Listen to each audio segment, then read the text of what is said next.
Introduction. A letter from me to you.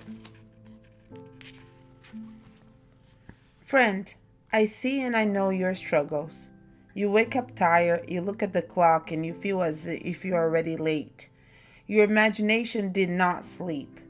You have a crazy day full of ideas and too little time to accomplish them all. You may be working a job just to get by, but you want more. You feel happy for a time, but then you feel sad. You struggle with the back and forth of feeling alone and being inspired. Soon the day is over. So many ideas, but such a little time. If only one day someone could see what is inside of you. You fall asleep with great ideas, and you wake up with even more. Before you know it, years pass, and you are so tired of not being noticed. This book is for you, the dreamer, the artist, the creator. I love what Warren Buffett said in an interview. He said, I own the brush, I own the canvas, and the canvas is unlimited. That was a drop mic moment for me. Do you dare to say the same thing about yourself? All that I have to share with you in this book, I have learned in many years of being an artist. And I learned to despise the struggle so much, I learned to own my brush. Let's be real. Can you relate to me? I am an artist who finds that the idea of being a starving artist is not as fun as it sounds. Who says that we can't be successful? Well, we aren't going to acknowledge those voices. We qualify ourselves. If you're a chef, entrepreneur, or a mom, you are an artist. You may be the first of your kind, but no one will tell you that you are. You have the opportunity to decide for yourself what you are and what you will be. So enjoy the words from an artist to another. These words that I believe would change your life as they have mine. If you embrace them, if you find yourself inspired while reading this, take a note in the margins before you move on. This is your journey. Chapter 1. How do you see the world? You see limited colors, limited textures, and you hear captivating sounds. Your vision is beyond the reality of so many around you. You capture stories in photography and you revolutionary with ingredient. My friend, you are an artist and you create. The voices inside of your head. Rebecca, artists can't pay their bills. They starve. These are the words of my dad. He repeated it that so much until all his 5 kids believed it.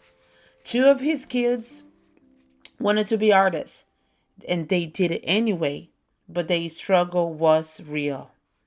I remember liking color, paint, and theater, but in my head I had a no value. Absolutely. No value, absolutely. No money exchange. I craved to create so deeply that I remember buying the worst quality paint and painting anyway. The best way for me to paint was in jars and pottery in the backyard, and Mom would be upset about it. As a young woman, I had no one that said, Rebecca, you have permission to be an artist, to create. My battle was the voices inside of my head, and my calling to create was a daily battle. It wasn't until late in my late 20s that I decided to create. I decided to not starve my own brush. How did I do that? You may be asking. I changed the voices in my head. I went to work. I painted so many bad paintings. I practiced one flower until it looked okay. I cried and I felt limit, but I persist, doing it again and again. Do not abandon your calling because of your limitations. I am taking the moment to ask you what the voices are saying to you. Maybe things like, not good enough, not original enough, not perfect enough. I would like to invite you to silence those voices, just to believe that the world is waiting for what you have to offer and what you're about to create. Is the brokenness and the lack of things that build us to do amazing things. So if you broke, reject, abandon, you are about to change history through your story, telling through your art, through your courage to make art. Let's say to yourself this message: you are incredibly gifted.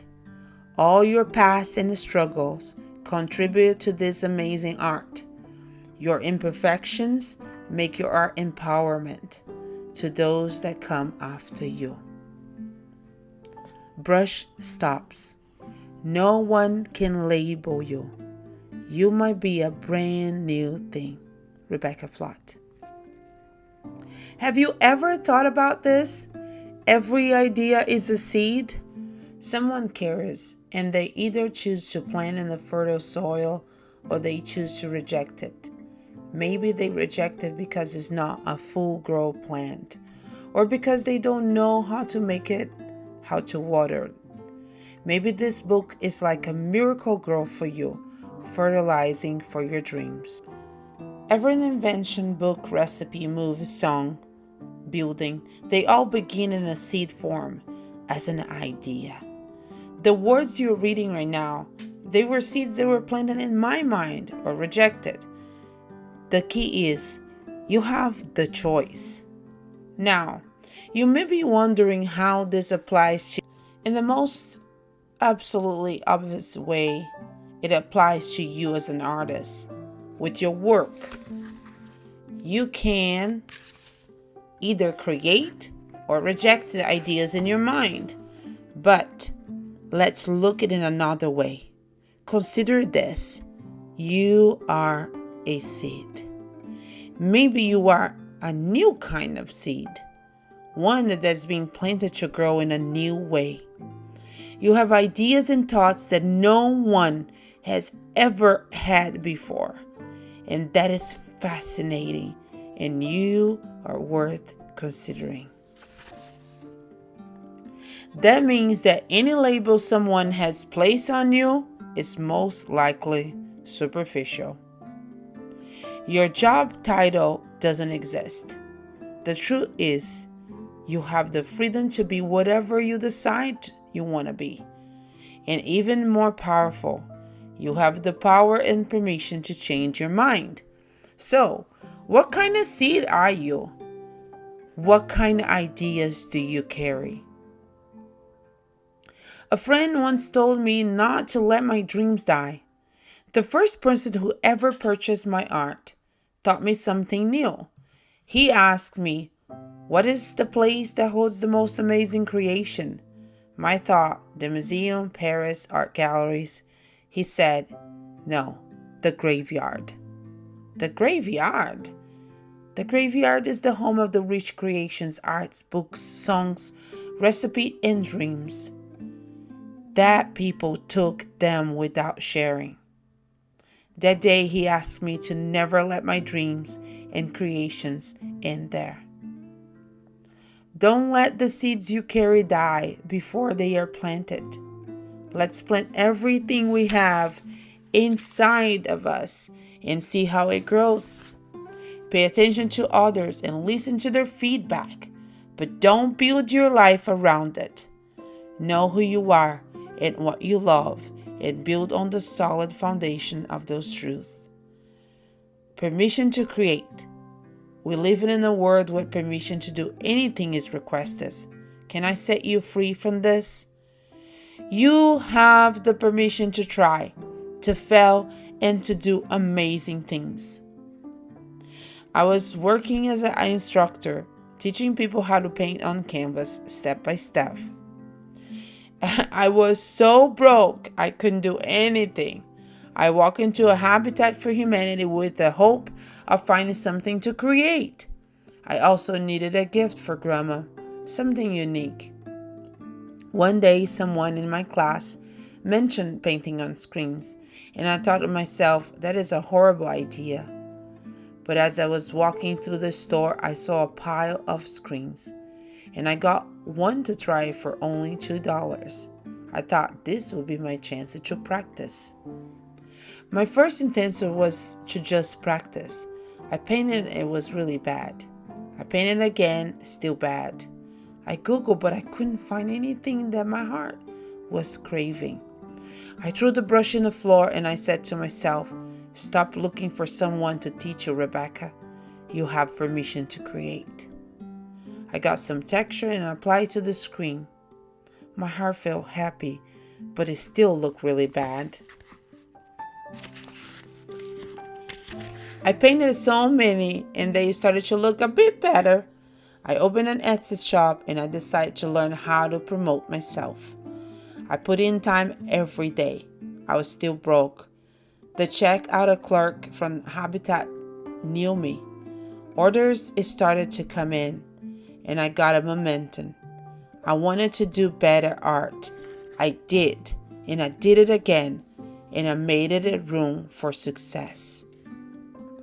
The opportunities are not knocking at my door. I persisted, and one day I was able to tell my amazing husband, quit your job, let's build an art business. And he agreed. We were scared, we took risk, and 4 years later, I would not trade that decision for anything. The freedom that came with it, to create things, to connect with people that accepted my art as a healing piece for their journey was amazing. So why I'm telling you this? Because you matter. Doing what your soul craves matters. Because something amazing will be born out of this season of hardship. At the time of writing this book, we sold over 5,000 screens all over the world and even teach people how to paint them. To know that from our brokenness, we can raise a banner saying, this is not my story where lacking sadness, but building and creating. You will suffer challenges, my friend. You will cry yourself to sleep. But there is a light inside of you that will shine brighter than the dark days. There is a desire to make a difference, to touch at least one person. I am an artist that struggles so much that I decided to change things, not only for my story, but the stories of my friends. I don't know how to make things perfect, but I'll keep trying because it matters to me. Art is the language that helps you say the things that cannot be said. Jeff Goins. I know firsthand the temptation to limit yourself, to shrink back into mediocrity. I started painting at the age 12, but it wasn't until my 20s I thought myself as an artist. Growing up, canvas was unattainable and expensive, and it was only associated with true artists. I painted on tiles, glass, paper, whatever I had it available. And that's not the part that is sad. It is the mindset I had that I wasn't an artist. I'm here to tell you, don't wait on anything or anyone to validate you. You got it. You don't need the right for the materials and the right brushes, and you need the right mindset. You have full permission to be you. Remember this, how you see yourself is how others will see you. You must decide to see every opportunity as one to learn and grow.